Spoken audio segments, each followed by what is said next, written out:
Welcome to The Last Breakfast. Please enjoy the video. You start by gathering the right hardware and confirming specs: a Qi-compatible transmitter coil, matching IC, and a stable 5V12V supply. Once you have components, inspect coil dimensions and turns so resonance fits 110 to 205 kHz. This ensures efficient coupling. Make sure to mount a ferrite backing and basic shielding to reduce eddy losses. Next, plan your PCB layout with coil clearance and ground pores, and prepare soldering and measurement tools so you can verify impedance and continuity immediately. You now assemble the transmitter section, placing the matching IC adjacent to the coil feed and keeping decoupling capacitors within millimeters of the supply pins.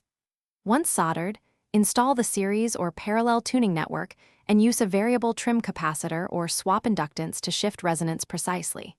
Then use an LCR meter to measure frequency and Q factor. If Q is low, check solder joints and shielding.